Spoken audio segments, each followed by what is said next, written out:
দুপুর থেকেই বন্ধ মিরপুর 10-এর ফুটপাতের হোপ মার্কেট। সিটি কর্পোরেশন থেকে মার্কেট পরিদর্শন হবে এমন খবর শুনে দোকান বন্ধ রেখেছেন ব্যবসায়ীরা। রোববার দুপুরে মিরপুর 10 থেকে মিরপুর 1 কাঁচাবাজার পর্যন্ত ফুটপাত দখলমুক্ত করার উদ্দেশ্যে অভিযান চালায় ডিএনসিসি। এ সময় ফুটপাতে অবৈধ স্থাপনা যাচাই ও উচ্ছেদ উপযোগী স্থাপনা চিহ্নিত করা হয়। তবে মানবিক দিক বিবেচনায় উচ্ছেদের আগে নিজে থেকে সরে যাওয়ার জন্য ব্যবসায়ীদের সময় বেঁধে দেওয়ার পক্ষে ডিএনসিসি প্রশাসক।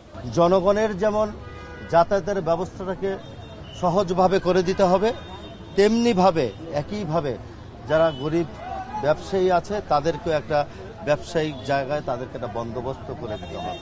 মানবিক কারণে আমাদের গরিব ব্যবসায়ীদেরকে আমরা যাতে প্রতিষ্ঠিত করতে পারি, অন্যত্র কোথায় ব্যবসার সুযোগ করে দিতে পারি, সেই কারণে আজকে এখানে পরিদর্শন করতে আসা। এদিকে ব্যবসায়ীরা বলছেন উচ্ছেদ করা হলেও যেন তাদের পুনর্বাসন করা হয়। সমিতির টাকা বা মার্কেট থেকে অনেক বাকি দেনা করে আমরা মাল উঠাইছি।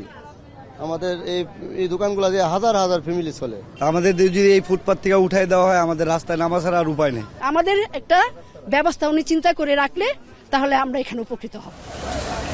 এদিকে উচ্ছেদ নোটিশ না পাওয়ায় বিকেলের পর হোপ মার্কেটে ফের কিছু কিছু দোকানে বেচা বিক্রি শুরু করেন ব্যবসায়ীরা।